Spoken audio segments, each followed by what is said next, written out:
మనుషులుగా ఉన్నటువంటి మనం ప్రతి విషయానికి కూడా భయపడుతూ ఉంటాం.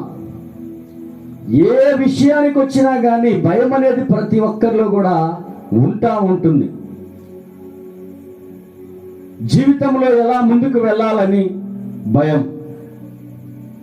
ఇంతవరకు జీవితాన్ని కొనసాగించాం, ఇక ముందు ఎలాగ ఉంటుందో మన జీవితం అనేటువంటి భయం.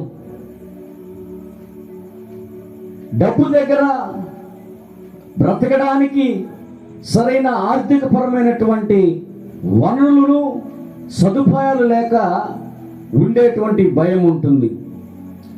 కట్టుకున్నటువంటి భర్తను బట్టి భయాలు ఉంటాయి.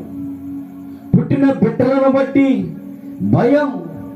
ఏమొస్తుందో, ఏం తెస్తారో, ఏం జరుగుతుందో, ఎలా ఉంటారో అనేటువంటిది ప్రతిదీ కూడా ప్రారంభము నుండి మానవుడు చనిపోయేంత వరకు కూడా భయముతోనే జీవితాన్ని కొనసాగిస్తూ ఉన్నాం.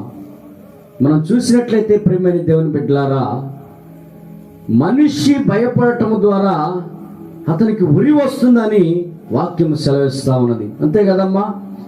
భయపడటం వలన మనుష్యులకు ఉరి వచ్చును. యెహోవా యందు నమ్మిక ఉంచు వారికి దేవుడు రక్షిస్తాను, సురక్షితముగాను ఉంచుతాను అని వాక్యము సెలవిస్తా ఉన్నది. ఉరి అంటే ఏమిటి అంటే మరణం. ఉరి అంటే ఏమిటి? భయం. ఎవరైతే